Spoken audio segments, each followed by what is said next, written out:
शब्दवारिभिः तमस्तज्ञानजं तस्मै पाणिनये नमः। वाक्यकारं वररुचिं भाष्यकारं पतञ्जलिं पाणिनिं सूत्रकारं च प्रणतोऽस्मि मुनित्रयम्। ओम ज्ञानतिमिरन्धस्य ज्ञानाञ्जनशलाकया चक्षुरोन्मिलितं येन तस्मै श्रीगुरवे नमः। हरे कृष्ण कृष्ण कृष्ण हरे हरे, हरे राम राम राम हरे हरे।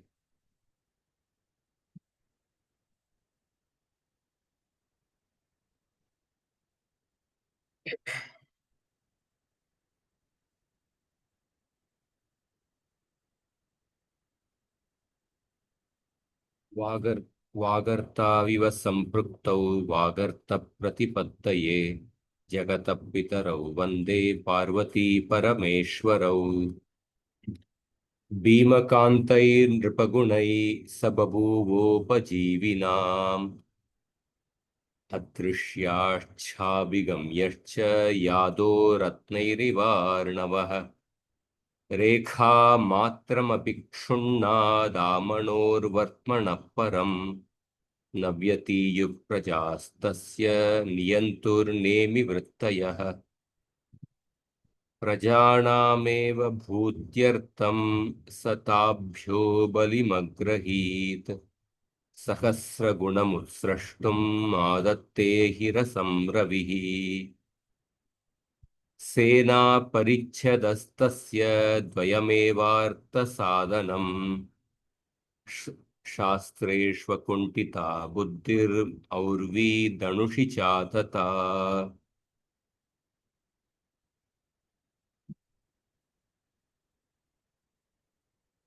तस्य संवृतमन्त्रस्य गूढाकारेङ्गितस्य च फलानुमेया प्रारम्भा संस्कारा प्राक्तना इव।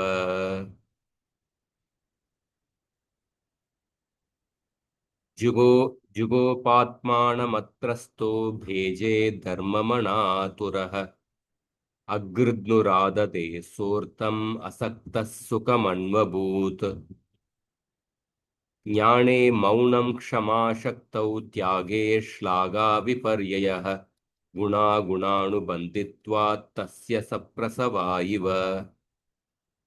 अनाकृष्टस्य विषयैर्विद्यानां पारदृष्वणः तस्य धर्मरतेरासीद् वृद्धत्वं जरसा विना। प्रजानां विनयाधानात् रक्षणात् भरणादपि स पिता पितरत्तासां केवलं जन्महेतवः। स्थित्यै दण्ड दण्ड्य स्थित्यै दण्डयतो दण्ड्यान् परिणेतु प्रसूतये अप्यर्थकामौ तस्यास्तां धर्म एव मणीषिणः। दुदोह गांस यज्ञाय सस्याय मघवादिवम् सम्पद्विनिमयेनोभौ ददतुर्भुवनद्वयम्। न किलाणुयस्तस्य राजानो रक्षितुर्यशः व्यावृत्ता यत्परस्वेभ्य श्रुतौ तस्करता स्थिता। द्वेष्योऽपि सम्मतशिष्टस्तस्यार्थस्य यतौषधम् त्याज्यो दुष्टप्रियोऽप्यासीदङ्गुलीवोरगक्षता। तं वेधा विददे नूनं महाभूतसमाधिना तथा हि सर्वे तस्यासन् परार्तैकफलागुणा। तो आज के श्लोक पीछे बोलिए। सवेलावप्रबलयाम् सवेलावप्रवलयाम् परिखीकृतसागरम् परिखीकृत परिखीकृतसागराम् परिखीकृतसागराम् अनन्यशासनामुर्वीम् अनन्यशासनामूर्तिम् शशासैकपुरीमिव। शशासैकपुरीमिव सवेलावप्रबलयां परिखीकृतसागरं सागराम् अनन्यशासनामुर्वीं शशासैकपुरीमिव।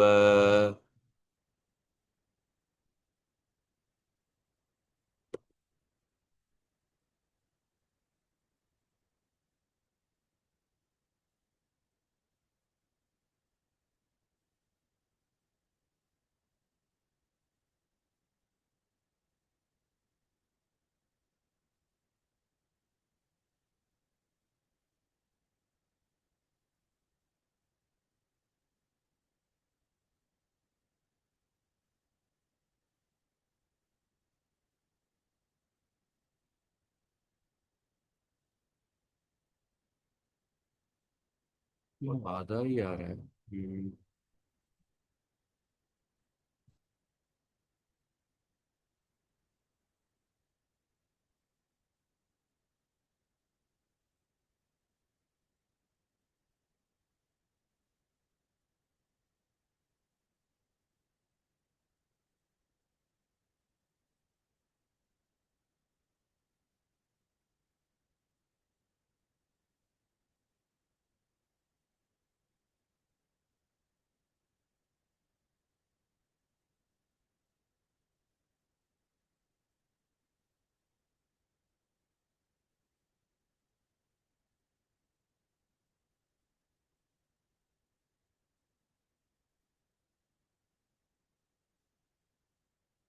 हम्म,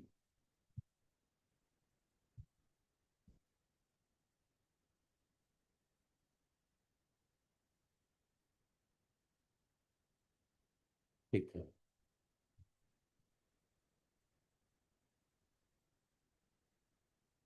वो ऐसे क्यों आ रहा है?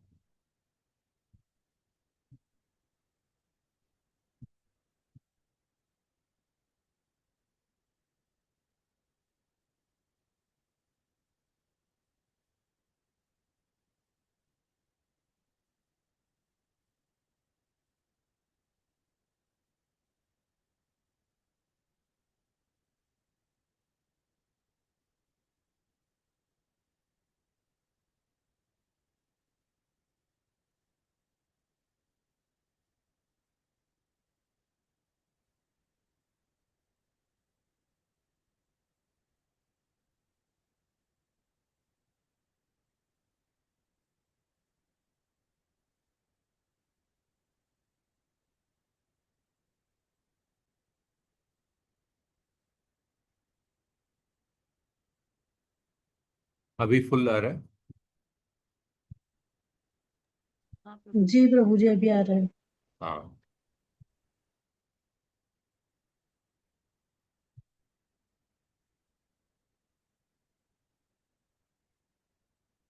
ओके।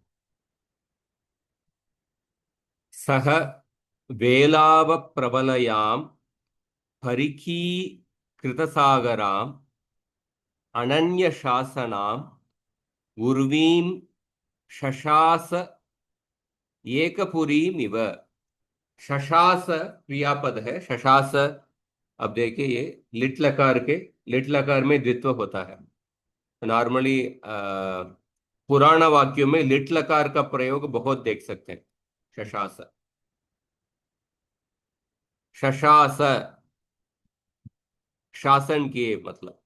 कह सह शशास, दिलीप राजग शशास, काम शशास, उर्वीम शशास, कीदृशीम उर्वीम।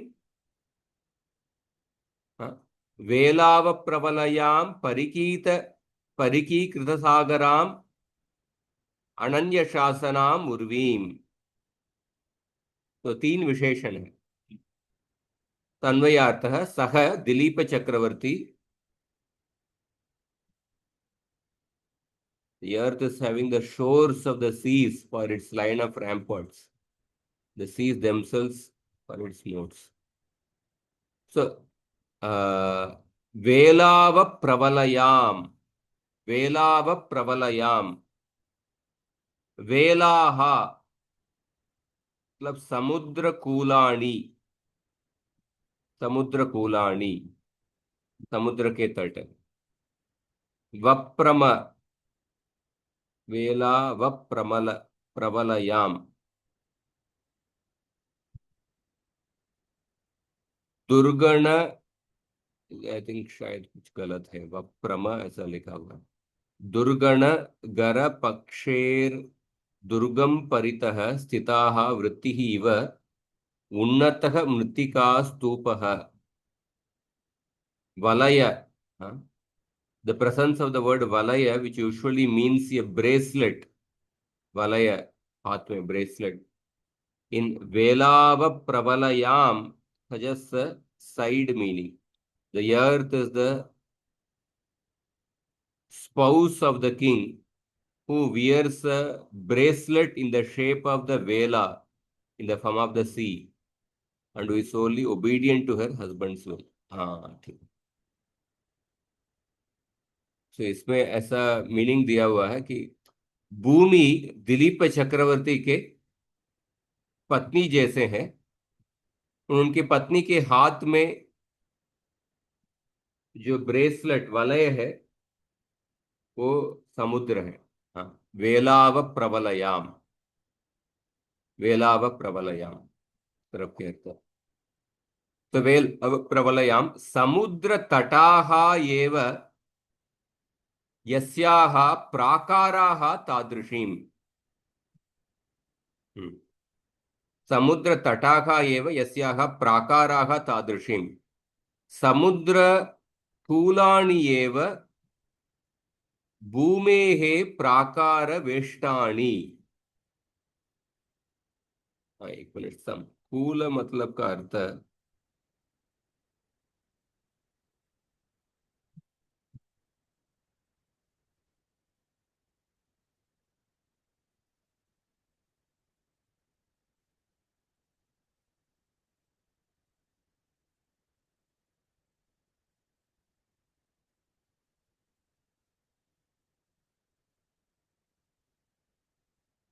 स्थूल मतलब समुद्र के तट। समुद्र कूलानि एव भूमेः प्राकार वेष्टानि। तो प्राकार मतलब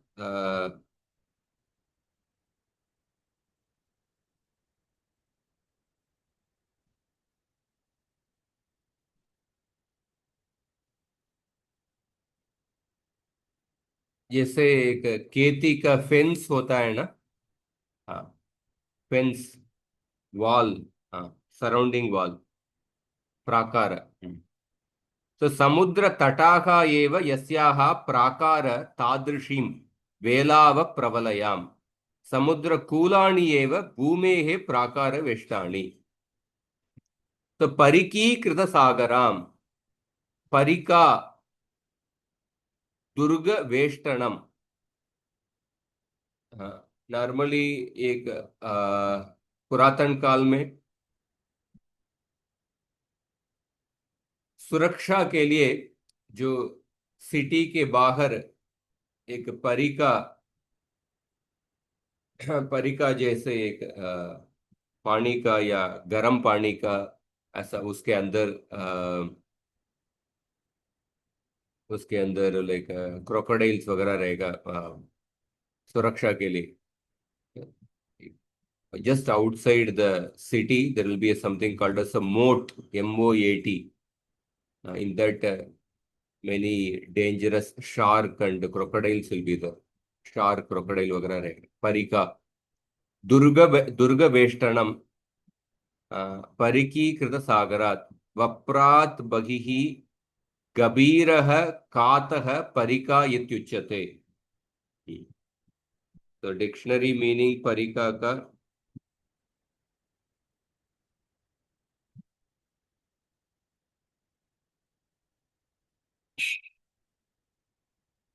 दुर्गादि परितः कातम, या मोट, डिच। हाँ, अर्थ है। प्रतिकूप, खाई, नगर या किले के चारों ओर बनी नाली या कात। हाँ। सो अस्यां परिकायां जलं भवति, जलजन्तवः मकरादयः भवन्ति। मकर, सो परिकीकृत सागराम, सो समुद्रः एव राज्य दुर्गस्य परिका। दिलीप राजा के लिए समुद्र ही परिका था।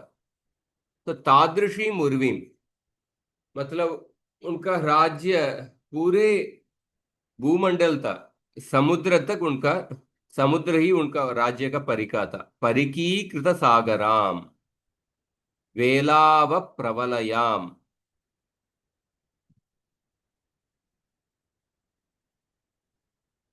अनन्य शासनाम, दिलीपात्रिते अन्यः शासकाः न आसन् यस्याः तादृशीं, दिलीपात्रिते अन्यः शासकाः न आसन् यस्याः तादृशीं उर्वीम् एकपुरीमिव, एकनगरमिव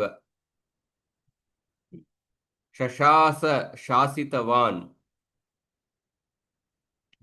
सः वेलावप्रवलयां परिखीकृतसागराम् अनन्यशासनाम् उर्वीम् एकपुरीमिव शशास।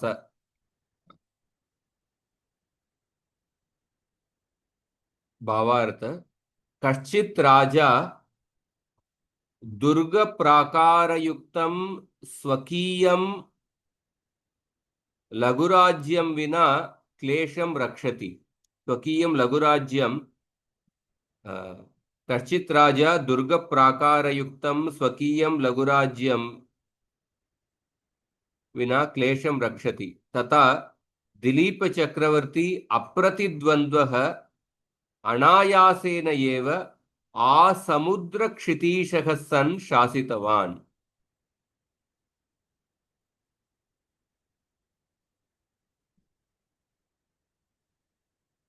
जैसे एक छोटा राजा अपने अपने राज्य को एक दुर्ग प्राकार को बना के अपने राज्य को रक्षा करता है, पर दिलीप चक्रवर्ती के लिए समुद्र ही प्राकार बन गया, समुद्र ही प्राकार था। तो वप्रलया, वेलाव प्रवलया, वप्र एव वलया, वप्र एव वलया अवधारण पूर्वपद कर्मधारय समासः। वेला वेला वप्रवलया, वप्र एव वलया, परिकीकृत सागराम, परिका परितः, कातम डिच, परितः कातम, परितः कातम, परिकी, परिकीकृताः, तो परितः कातम से शब्द परिका बना है। परिकीकृताः मतलब अपरिकाः, परिकाः संपद्यमानाः, अपरिकाः परिकाः संपद्यमानाः। परिकीकृत सागराम, परिकीकृताः सागराः यस्याः सा परिकीकृत सागरा ताम,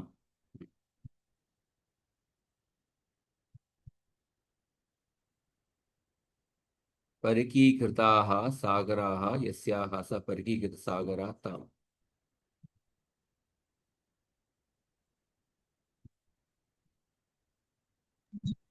सह, प्रभु जी वो परीक्षिता क्या है वो नहीं समझ में आया।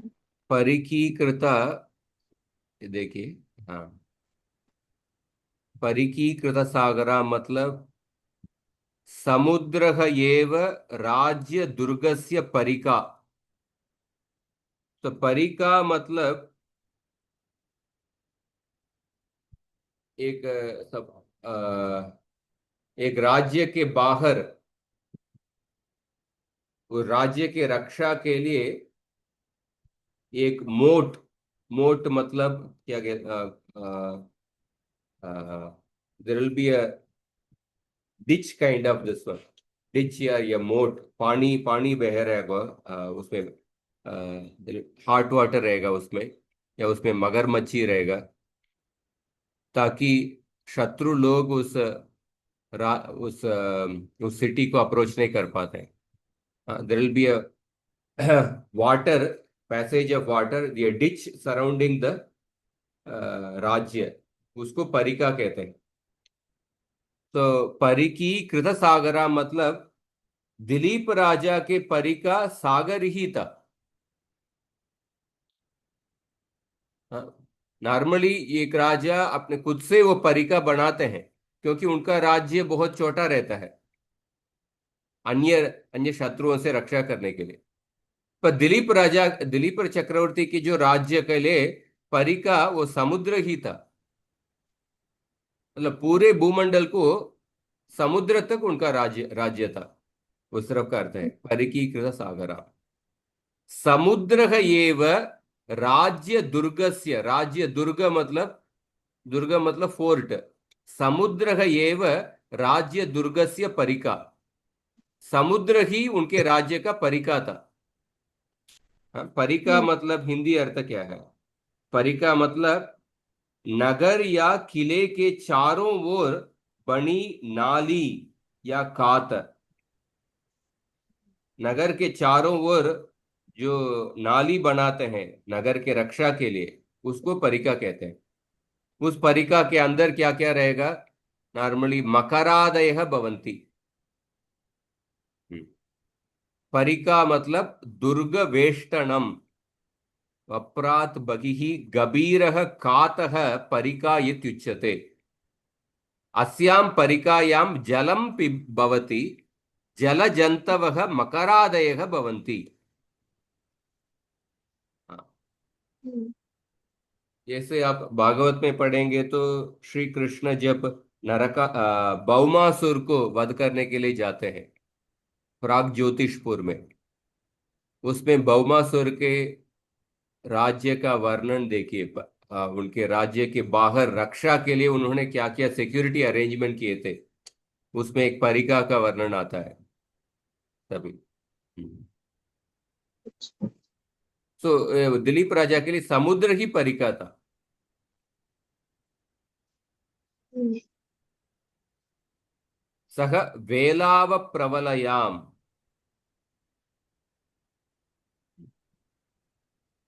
वेलाव प्रवलयाम परिकीकृत सागराम अनन्य शासनाम उर्वीम एकपुरीमिव शशास। वेलाह मतलब समुद्र कूलानी, सी शोर। वेला कूलेपि वारिदेहे इति विश्वकोशः। तायेव वप्रवलयाः, वप्रवलयाः मतलब प्राकार वेष्टनानि यस्यास्ताम। तो समुद्र की शोर, समुद्र के तट ही वप्रवलयाः, वप्रवलयाः मतलब प्राकार वेष्ट। प्राकार वेष्ट मतलब क्या है? अ,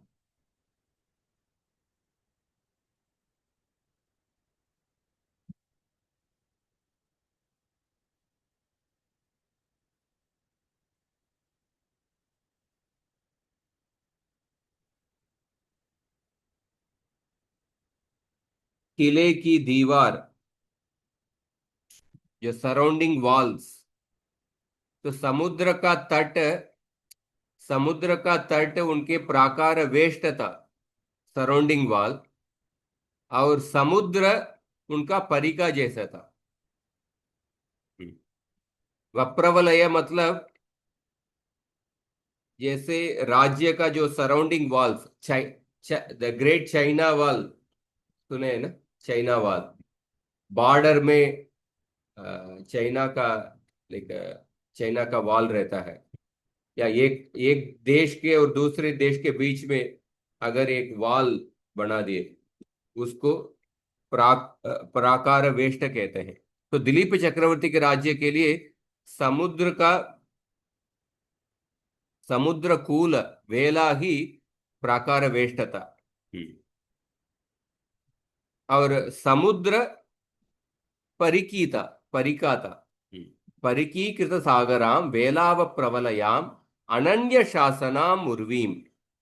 उनके उनसे स्पर्धा करने के लिए दूसरा कोई समान राजा नहीं था। अनन्य शासनाम उर्वीम एकपुरीम इव शशास।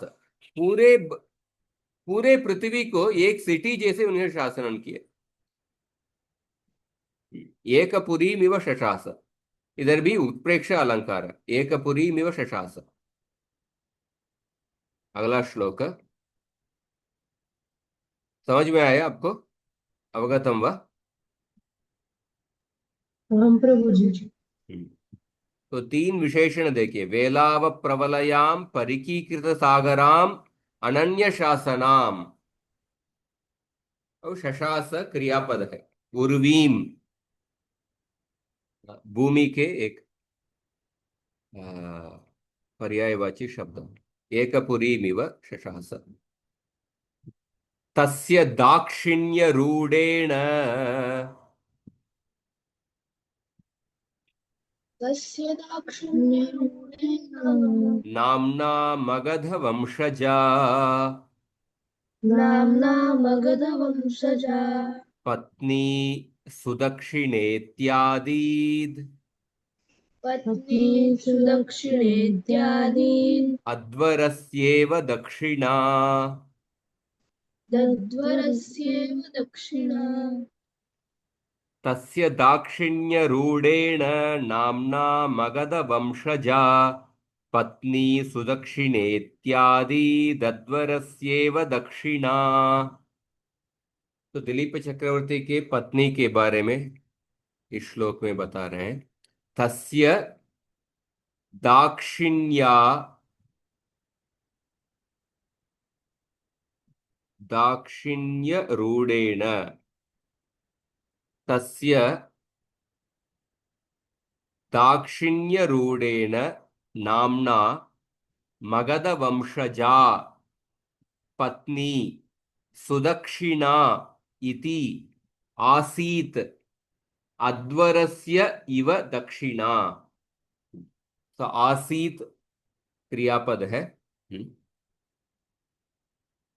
आसीत का आसीत पत्नी आसीत। मगधवंशजा पत्नी आसीत। कीदृशी सा मगधवंशजा पत्नी आसीत। केन नाम्ना दक्षिणा तेन नाम्ना रूढ़ा प्रसिद्धा सुदक्षिणा इति दाक्षिण्य रूढ़ेण। सुदक्षिणा उनका नाम था। रूढ़ी अर्थ क्या है? दाक्षिण्य रूढ़ेण सुदक्षिणा। सुदक्षिणा इति दाक्षिण्य रूढ़ेण का इव आसीत् अध्वरस्य दक्षिणा इव। अध्वरस्य दक्षिणा इव। अन्वयार्थ देखिए। तो तस्य राज्ञः दिलीपस्य मगधवंशजा मगधवंशे जाता सुदक्षिणा इति दाक्षिण्य रूढ़ेण। सुदक्षिणा इति दाक्षिण्य रूढ़ेण। सुदक्षिणा उनके पत्नी के नाम है। भर्तुः चित्तानुवर्तनम दाक्षिण्यम। तो दाक्षिण्य शब्द का अर्थ क्या है? पति के चित्त के अनुसार जिनके वर्तन होता है, व्यवहार होता है, उस गुण को दाक्षिण्य कहते हैं। तो भर्तुः चित्तानुवर्तनम दाक्षिण्यम तेन रूढ़ेण प्रसिद्धेन नाम्ना अभिधानेन सुदक्षिणा पत्युः चित्तानुवर्तिनी। अतः अन्वर्त नामवती इत्यर्थः। मतलब उनके नाम का अर्थ के जैसे कभी एक व्यक्ति का पद्म नयन ऐसा नाम होगा, पर हो सकता है वो अंधे हो सकता है। हाँ। नाम के अनुसार उस व्यक्ति का गुण नहीं होता। पर इधर अभिधानेन सुदक्षिणा अध्वरस अतः अन्वर्त नामवती इत्यर्थः। उनके नाम के अनुसार उनके गुण भी था। तो सुदक्षिणा पत्युः चित्तानुवर्तिनी, पति के चित्त के अनुसार उनके व्यवहार था, ये सुदक्षिणा। तो अध्वरस्य दक्षिणा इव, अध्वर मतलब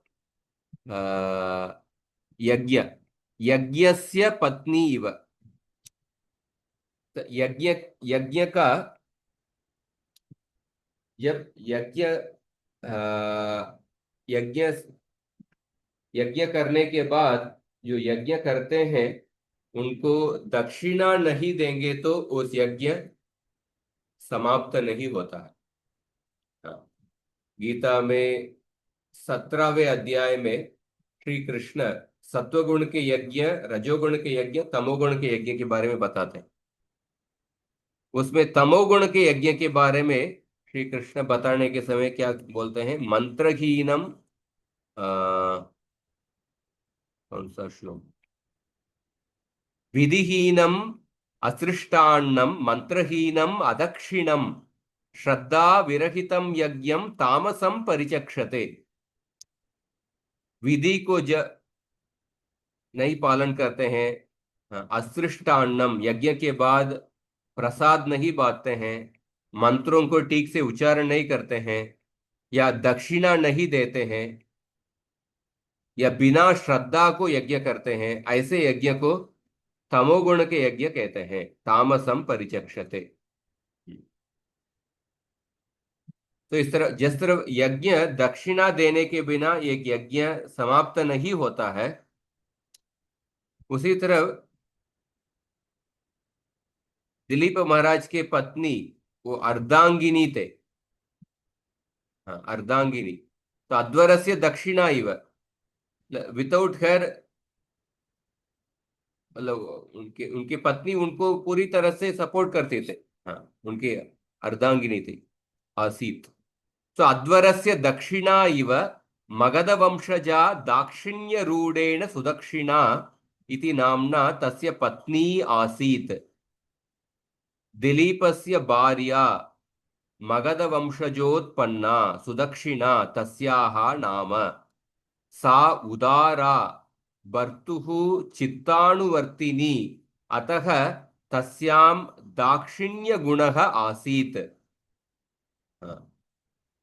अतः सा अन्वर्त नामवती, यस्याः नाम तस्याः गुणम अनुवर्तयति। जिनका नाम उसी तरफ का उनका गुण भी था, इसीलिए उनको अन्वर्त नामवती ऐसा कहते हैं। भर्तुः चित्तानुवर्तिनी, अतः तस्यां दाक्षिण्य गुणः आसीत्। उनके पास दाक्षिण्य गुण था। दाक्षिण्य शब्द का कोशार्थ क्या है?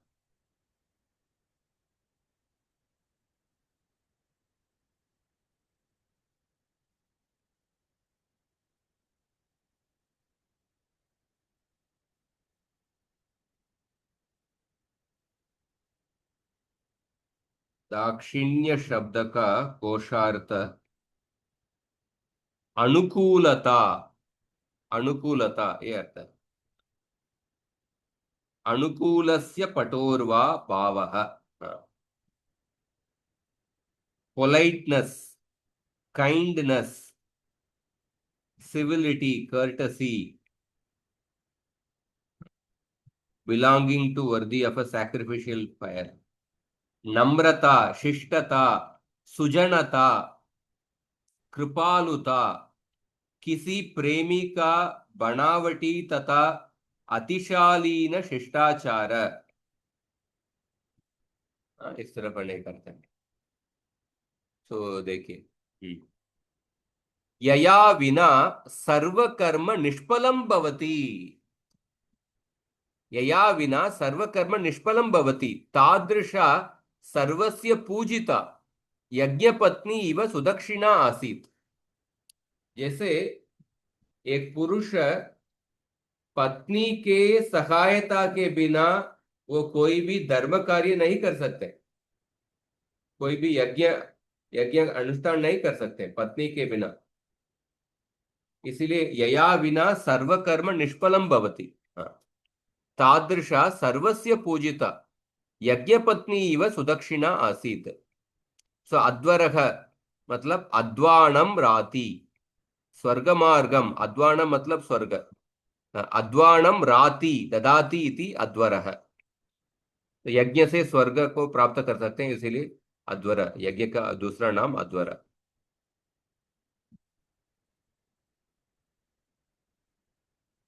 तो तस्य राज्ञो मगधवंशे जाता मगधवंशजा सप्तम्यां जनेर्डः।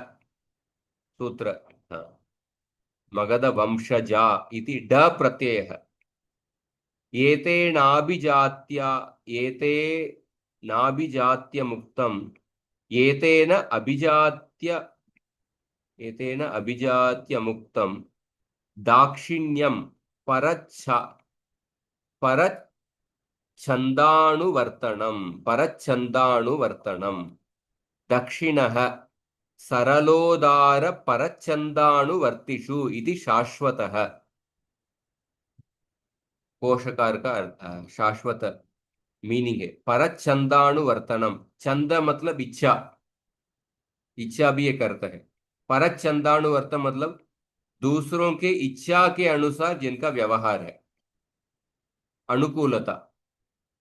तो इधर पत्नी पति के इच्छा के अनुसार उनके व्यवहार था, इसीलिए दाक्षिण्य उनका नाम भी, उनका नाम भी सुदक्षिणा था, वो गुण भी उनके पास था। तेन रूढ़म प्रसिद्धम तेन नामना अध्वरस्य यज्ञस्य दक्षिणा, दक्षिणाख्या पत्नी इव सुदक्षिणेति प्रसिद्धा पत्न्यासीत्। अत्र श्रुतिः यज्ञो गंधर्वस्तस्य दक्षिणा अप्सरसः इति।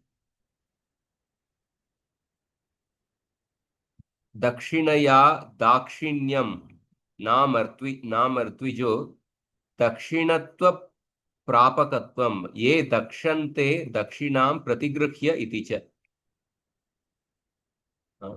दक्षिणाया दाक्षिण्यम नामर्त्विजो। His wife born in the Magadha dynasty was named Sudakshina, a name renowned for her courtesy. She was to him as a dakshina is to the sacrifice, making it complete and fruitful. दक्षिणा के बिना एक यज्ञ संपूर्ण नहीं होता है, उसी तरह सुदक्षिणा के बिना दिलीप राज संपूर्ण नहीं थे, संपूर्ण नहीं हुए थे, मतलब उनके सभी कर्म निष्फल हो जाता था सुदक्षिणा के सहायता के बिना। ठीक है। तो अभी 10-15 मिनट ही है। हाँ, तो यंगंत अभी समाप्त कर देंगे। यंगंत का थोड़ा ही बचा है, इसलिए मैं अगला इडागम भी आज प्रारंभ करना चाहता था। यंगंत का हमने अदुपद धातु कर दिए, अभी इदुपद धातु। इदुपद धातु के लिए पहले के सूत्र ही है। तो आप देखिए, यंग, यंगलुक और यंगंत दोनों का अर्थ सेम ही है। अर्थ क्या है? यंगंत और यंगलुक, यंगंत धातु और यंग लुगंत धातु दोनों आतिदेशिक धातु है। कौन सा अर्थ में आता है बताइए? पौन पुण्यम क्रिया पुनः पुनः पौन पुण्यम विहार क्रिया हाँ, क्रिया को पुनः पुनः पौन पुण्यम का या क्रिया समभिहार अर्थ में धात्वो रेखाचो क्रिया समभिहारे यंग, ये सूत्र आपको याद करना है। क्रिया समभिहार मतलब दो अर्थ है, पौन पुण्यम और वृषार्थम। वृषार्थम मतलब इंटेंसली डूइंग, ऐसा भी अर्थ। पौन पुण्य मतलब बार बार करना, वृषार्थ मतलब इंटेंसली डूइंग, वृष मतलब अधिक करना। तो दो अर्थ है, दोनों अर्थ याद रखना है आपको। तो एटलीस्ट आपने रिवाइज किए क्या आपने? हाँ पढ़ा प्रभु जी। हाँ, तो व्याकरण के लिए आप खुद से रिवाइज नहीं करेंगे तो आपको मन में भूल जाएगा। तो यंगवंत, यंग लुगंत और यंगंत दोनों इसी अर्थ में आता है। तो यंग लुगंत में, यंग लुगंत का विशेषता क्या है, यंगंत का विशेषता क्या है? यंग लुगंत में जो प्रत्यय होते हैं वो परस्मय पदी होते हैं, और यंग प्रत्यय जो होते हैं वो आत्मनेपदी होते हाँ, क्यों यंगंत आत्मनेपदी होता है, क्यों? हैं।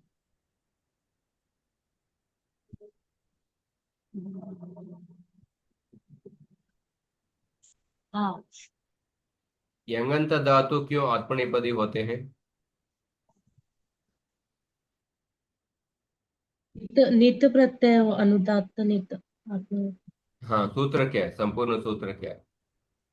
अनुदात्त नित्य आत्मनेपदी। अनुदात्त ङित आत्मनेपदम, इस सूत्र से।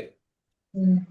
हाँ, ङित धातुओं को आत्मनेपदी प्रत्यय होता है। तो यंगंत, यंगंत आतिदेशिक धातु अनुदात ङित धातु है, इसलिए आत्मनेपदी प्रत्यय। तो दोनों में द्वित्व होता है संयंगो हो सूत्र से। हाँ, और द्वित्व होने के बाद आपको सामान्य अंग कार्य सूत्र तो ह्रस्व, हलादि शेष, हाँ, और कुहोश्चुकु, अभ्यासे चर्च, उरत, ये सब सामान्य अभ्यास कार्य सूत्र। पर यंग और यंग लुगंत में कुछ विशेष अभ्यास कार्य होते हैं। विशेष अभ्यास कार्य क्या है? दीर्घोकित है, दीर्घोपित। दीर्घोकित है अभ्यास। ह्रस्व के बाद फिर से आपको दीर्घ ही करना है। हाँ, गुणो ह्रस्व यंग। करने के बाद दीर्घोकित है। और गुणो यंग लुको हो, अभ्यास के इक को गुण होगा, गुणो यंग लुको हो।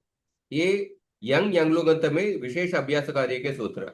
उसके अलावा हमने अनेक कुछ सेट ऑफ धातु के लिए नी का आगम, नुक का आगम, री का आगम, वो सब अलग अलग धातु के लिए हमने देखा था। अभी देखिए इदुपद धातु में कुछ नया सूत्र नहीं है, गुणो यंग लुको हो। तो बिद धातु, बिद प्लस यंग, बिद प्लस यंग। हाँ, तो बिद बिद, उसके बाद अभ्यास कार्य विविध, बेबी। अभ्यास चर्च विविध, और गुणो यंग लुको हो बेबिद, बेबी। बेबिद्य, बेबिद्य धातु बन गया। उसके बाद देखिए बेबिद्यते, हाँ, बेबिद्यते, छेच्छिद्यते, छिद धातु का, छिद धातु में एक तुगागम आया है, एक तुगागम आया है, इसलिए छेच्छिद्यते। हाँ, तुगागम कौन सा सूत्र से आता है? आई थिंक दीर्घात सूत्र से आएगा, दीर्घात सूत्र से।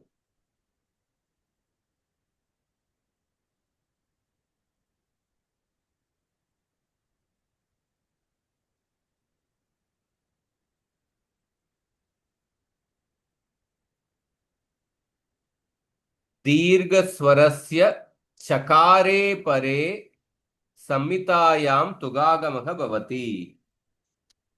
चकारे दीर्घ स्वरस्य चकारे परे संहितायां तुगागमः भवति, छेच्छिद्यते। और मिद, मिद धातु के लिए में मिद्यते, चित्त के लिए छेच्छिद्यते। हाँ,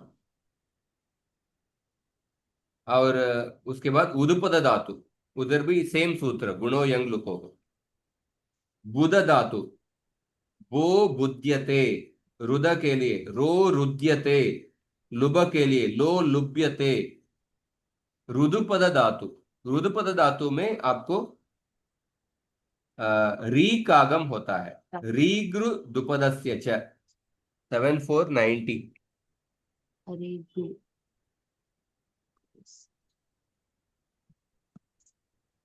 और एक वार्तिक भी है, ऋदुपदस्य अंगस्य यो व्यासः तस्य रीगागमो भवति यंग यंगलुकोः परतः। तो नृत धातु के लिए, नृत धातु में नृत नृत द्वित्वकीय है, उसके बाद हलादिही शेष है, नृ नृत, उसके बाद उरत सूत्र से नर होगा, उरन रपर है, फिर से हलादिही शेष है, न नृत, उसके बाद री का आगम, नरी नृत। तो नरी नृत्यते, तो नरी नृत्यते, वरी वृत्यते, वरी वृतीति ये यंगलुक का, वरी वृद्यते, वरी वृदीति, नरी नृत्यते, नरी नृतीति। हम्म। और एक वार्तिक भी है। वार्तिक क्या है? रीगृत्वत इति वक्तव्यम, रीगृत्वत इति वक्तव्यम। ये वार्तिक किधर उपयोग होता है? ये वार्तिक बाद में उपयोग होगा, वो उसको देखते हैं। कृप धातु के लिए देखिए, कृप धातु भी रुदुपद धातु। कृप धातु में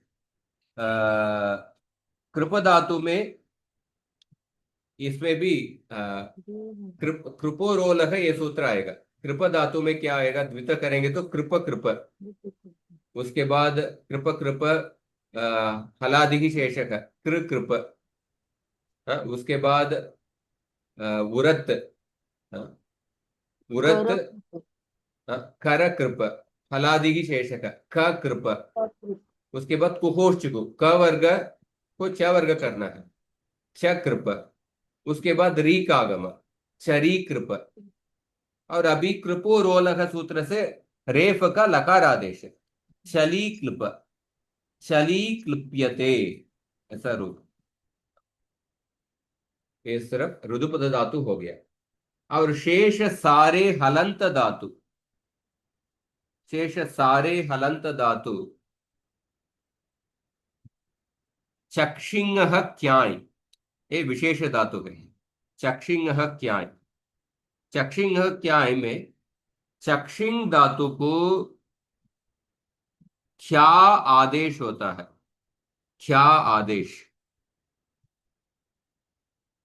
हाँ, तो इसमें भाष्यकार के अनुसार, भाष्यकार के मत के अनुसार दो रूप होता है।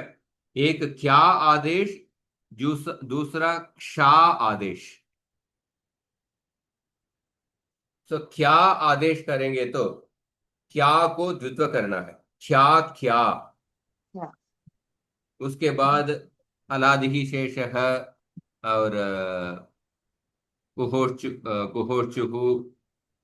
अभ्यासे चर्च, ये सब करेंगे तो चाख्यायते, चाख्यायते, ऐसा रूप। और दूसरा रूप चाक्षायते, चाक्षायते, ऐसा रूप। क्योंकि एक वार्तिक भी है, शस्य यो वा, इस वार्तिक से एक पक्ष में ख्या आदेश है, दूसरा पक्ष में शा आदेश है। चाख्यायते, चाक्षाय, चाक्षा, चाक्षायते। और उसके बाद दूसरा स्पेशल धातु है चायह की, चायह की।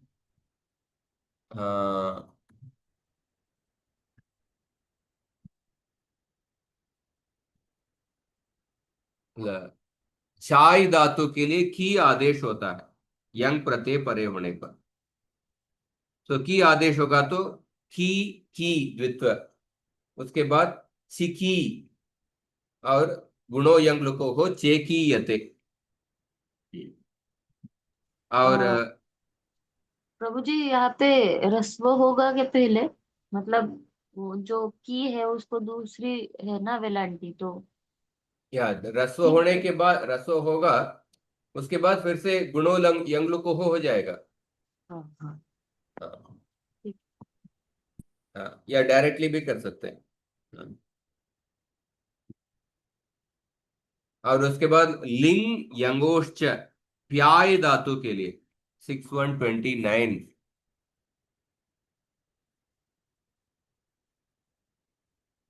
लिंग यंगोश्च प्याय धातु के लिए, क्योंकि पहले सूत्र से प्यायः पी का अनुवृत्ति है, प्याय धातु के लिए पी आदेश होता है। हाँ, प्यायः पीत्येतत् च शब्दे नानुकृष्यते लिटि यंगी च परतः। यंग प्रत्यय परे होने पर प्याय धातु के लिए पी आदेश होगा। तो पी पी गुणो यंग लुको हो पे पीयते।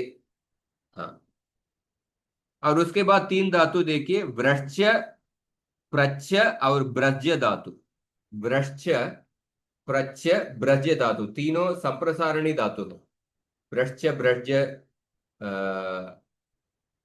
कौन सा सूत्र? वृश्च ब्रज सृज मृज यजराज ब्राजच्च शाम शः। तो वृश्च प्रच्छ ब्रज, इनमें ग्रहिज्या वैव्यदि वष्टि विचति वृश्चति पृच्छति वृज्यतीनाम नीति च, इस सूत्र से संप्रसारण होता है, या ग्रहिज्या वैव्यदि सूत्र से। तो संप्रसारण होने के बाद भी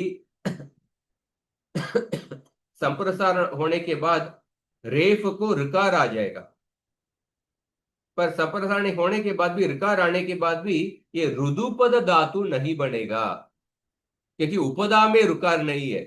वृश्च का संप्रसारण होने के बाद वृश्च आएगा, जो ऋकार है उपदा में नहीं है।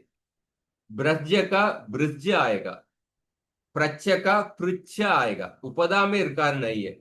ये उपदा में ऋकार नहीं है, इसलिए आपको री उपदस्य च, उस सूत्र से री का आगम नहीं कर सकते। पर इन तीन धातुओं के लिए भी हमको री का आगम करना है, इसीलिए वो जो वार्तिक दिया हुआ है, हमने देखा था ना वो वार्तिक, ये जो वार्तिक री ऋत्वत इति वक्तव्यम इह अपि यथा स्यात्।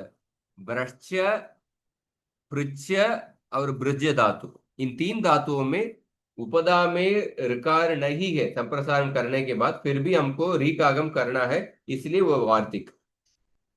इसलिए पृच्छ धातु के लिए देखिए, संप्रसारण करेंगे तो, तो प्रच्छ धातु को रेफ का संप्रसारण करेंगे तो पृच्छ हो जाएगा। उसके बाद द्वितीय कीजिए, पृच्छ पृच्छ, अभ्यास कार्य सब, अभ्यास कार्य करेंगे तो पृच्छ।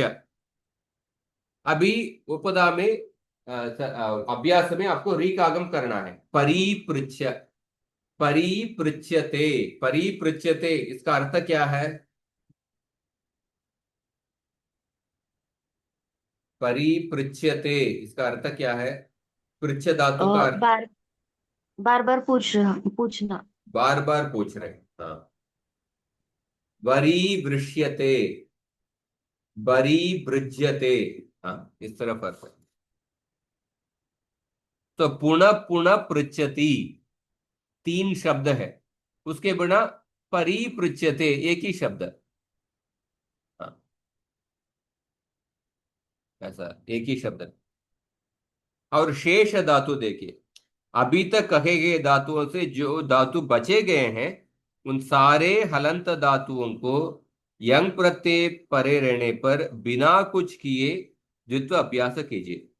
शेष धातुओं में दूसरा कुछ शेष हलंत धातुओं में कुछ विशेष कार्य नहीं है, सीधा अभ्यास कीजिए और दीर्घों की तरह कीजिए।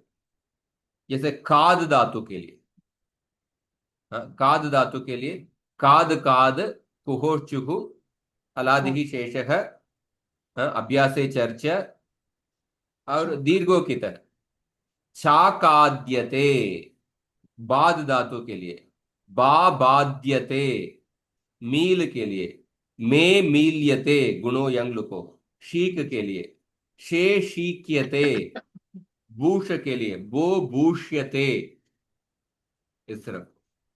और अंत में कुछ अनेकाच धातु है। नॉर्मली धातु रेकाचो हलादे क्रिया समभिहारे यंग, एकाच हलादि धातुओं के लिए भी यंग और यंग लुक होता है, पर कुछ वार्तिक से तीन अनेकाच धातुओं के लिए भी यंग प्रत्यय हो जाता है। तीन अनेकाच धातु क्या है? सूची, सूत्री और मूत्री, इन धातुओं से भी यंग प्रत्यय लगता है। तब यंग प्रत्यय परे होने पर पहले नेर निटी सूत्र से, नेर निटी सूत्र से ये तीनों धातु ये निजंत धातु है, सूत्री, सूची और मूत्री। नेर निटी सूत्र से निच प्रत्यय का लोप हो जाता है। हाँ। और लोप होने के बाद क्या होगा? सूच्य ऐसा होगा, सूच प्लस य। और अभी सूच को द्वित करना है, करेंगे तो उसके बाद अभ्यास कार्य सो सूच्यते, सो सूत्रियते, मो मूत्रियते, ऐसा रूप होगा। ये तीन अनेकाच धातु हो गया। और अजादि धातु, एक वार्तिक के अनुसार कुछ अजादि धातुओं के लिए भी यंग प्रत्यय होता है। चार अजादि धातु, ऋ धातु, अट धातु, अश धातु और ऊर्ण धातु, इन चार धातुओं से ही यंग प्रत्यय लगता है। और शेष अजादि धातुओं से ये यंग प्रत्यय कदापि नहीं लगेगा। इन चार अजादि धातुओं से यंग प्रत्यय लगेगा। इनके रूप इस प्रकार बनाइए। अश धातु, अश धातु के लिए अश धातु प्लस यंग प्रत्यय अश्य, तो अभी द्वित्व करना है। इसके लिए कौन सा सूत्र उपयोग करेंगे? अश्य धातु, ये अश्य धातु को द्वित्व करना है। अजादेर द्वितीयस्य, इस सूत्र को उपयोग करके आपको द्वितीय अच को द्वित्व करना है, द्वितीय अच को द्वित्व करना है। सो श्य को द्वित्व करना है, अश्य श्य, और उसके बाद हलादि ही शेष है। हाँ, हाँ, अश श्य और दीर्घों की तरह अशाश्यते, अशाश्यते, ऐसा रूप। अट धातु के लिए अटाट्यते, अटाट्यते, इसमें जैसा आपको याद रखना है कि अजादे द्वितीय से द्वितीय अच को द्वित्व होगा। उसके बाद सेम हलादि ही शेष है और दीर्घों की तरह। और ऊर्णु धातु को देखिए, ऊर्णु धातु, ऊर्णु प्लस यंग, ऊर्णु प्लस यंग, ये भी अजादि धातु है, द्वितीय अच को द्वित्व करना है, अजादे द्वितीयस्य। तो ऊर्णु, हाँ, ऊर्णु ऊर्णु नु, ऊर्णु नु होगा। उसके बाद अभ्यास को गुणो यंग लुपो हो, ऊर्णोणु, ऊर्णोणु। तो अकृत सार्वधातुक और दीर्घ सूत्र से दीर्घ करके ऊर्णोणूयते। हाँ, अकृत सार्वधातुक दीर्घ से दीर्घ भी होगा, ऊर्णोणूयते। तो इसके पहले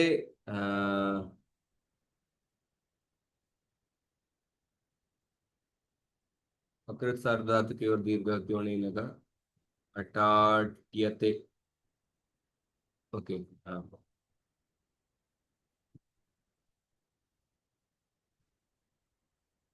अकृत सार्वधातुक और दीर्घ, इसका संख्या क्या है?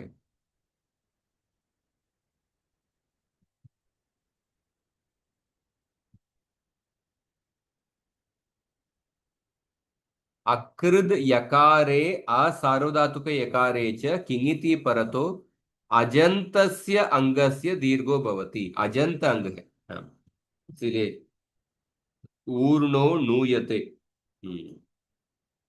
उसके पहले अटाट्यत में अजंत अंग नहीं है। और ऋ धातु को देखिए, ऋ धातु, ऋ धातु को ऋ प्लस यंग, यंगी च सूत्र से गुणा करके, तो यंगी च सूत्र लगेगा, गुणा करके अर प्लस य, अर्य। और यह यंग के सहित जो अर्य है, यह अब अजादि अनेकाच धातु है। इस अर्य धातु को एक वार्तिक है, यकार परस्य रेफस्य प्रतिषेधो न भवति। तो नंद्राः संयोगादयः से होने वाला द्वित्व का प्रतिषेध यकार परक रेफ को नहीं होता है। तो द्वित्व के सूत्र में हमने कौन सा सूत्र, एकाचो द्वे प्रथमस्य अजादे द्वितीयस्य नंद्राः संयोगादयः, नंद्राः संयोगादय से निषेध सूत्र होता है, पर यकार परक रेप को यह निषेध नहीं होता है। इसलिए अर्य को द्वितीय करेंगे तो अरार्य, अरार्यते ऐसा रूप, अरार्यते। तो इस तरफ यंगंत का प्रक्रिया समाप्त हो गया। यंगंत का प्रक्रिया समाप्त हो गया। इसमें देख सकते हैं कि नॉर्मली यंग लुक और यंगंत का ज्यादा एग्जाम्पल्स भाषा में नहीं है, बहुत कम एग्जाम्पल्स। मे बी भागवत में कहीं है क्या, मैं देखना चाहता हूँ, या अन्य इसमें एग्जाम्पल्स बहुत कम है। पर यस, व्याकरण के दृष्टिकोण में ऐसा भी प्रयोग है। यंग और यंग लुक दोनों क्रिया समभिहार अर्थ में आता है, पौन पुण्यम अर्थ में, पुरुषार्थ अर्थ में। तो इसका अगर भाषा में और ज्यादा एग्जाम्पल्स रहेगा तो मैं बेचता हूँ, स्पेशली साहित्य से। हम्म। ठीक है, कुछ प्रभु प्रश्न जी, है तो पूछिए। हाँ हाँ, दो डाउट्स थे। तो उसमें से एक था कि जो हम्म। नुत धातु, मतलब जो रुकारांत धातु है, हम्म। उसमें वहां पे पुस्तक में ऐसा, जैसे नृत्य है तो उसका मतलब उरन रफर जो है उसका वो डायरेक्टली र जो है हलादी शेष से रिमूव करके वहां पे सिर्फ न ऐसा लिखा था। हाँ। तो अभी वो क्लियर हो गया। और एक प्रश्न है, हम्म। जैसे कि जंघन्यते जो हन धातु है उसको जंघन्यते जो रूप होता है उसमें ह को ज पहले ज आदेश होता है, उसके बाद ज आदेश होता है। हम्म। फिर घ जो है, मतलब दूसरा वाला ह है, उसको कैसे घ आदेश होता है वो समझ में नहीं आया। आई थिंक उसके लिए स्पेशल सूत्र था। अब देखिए, हण धातु के लिए ना, हाँ। हण धातु किधर हम देखे थे, हण धातु।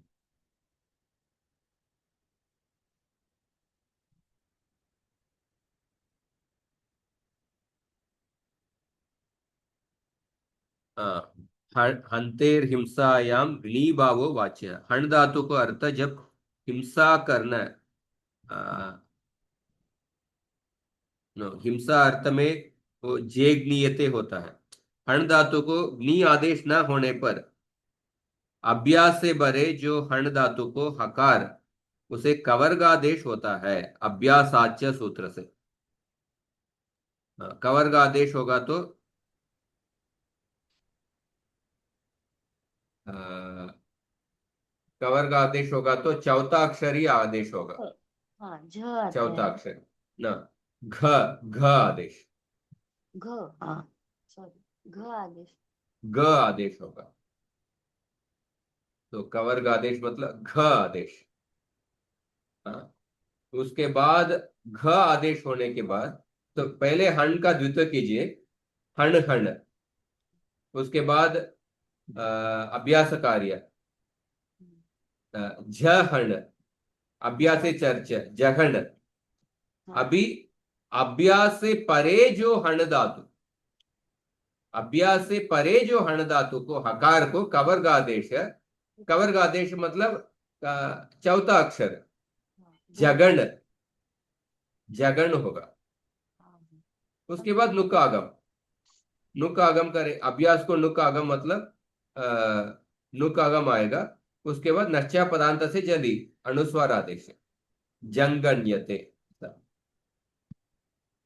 हाँ, समझा। नश्चा पदांत से जली और अनुस्वार से यही परसवर्ण है, जंगण्यते। नुक आगम करने के बाद वो नकार को अनुस्वार आदेश होगा, नश्चा पदांत से जली, और उस अनुस्वार को परसवर्ण आदेश होगा, जंगण्यते। अनुस्वार से यही परसवर्ण है। हम्म। समझ में आ रहा है आपको? हाँ प्रभु जी। तो जब नकार का हमेशा ये दो सूत्र, नच्चा पदांत से जली और उसके बाद अनुस्वार से यही परसवर्ण। कभी कभी नच्चा पदांत से जली अनुस्वार आदेश से ही रुक जाता है, और उसके अनुस्वार के बाद यही वर्ण होगा तो परसवर्ण आदेश भी होगा। अनुस्वार से यही परसवर्ण।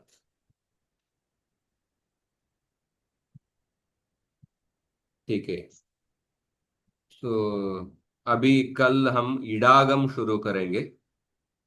इडागम से, इडागम का बहुत ही इंपॉर्टेंट है। इडागम के बाद ही हम लुट लकार और लिट लकार करेंगे, उसके बाद लिट लकार।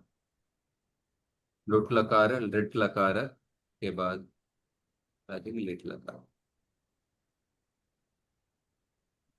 ठीक है, अभी समाप्त करते हैं। ऐ उण रिल ऋ ये ओंग ऐ औच एवरट घण यमगणनम झबै घड़दश जबगड़दश कप चट त चट त कपै षडस फल इति माहेश्वराणि सूत्र।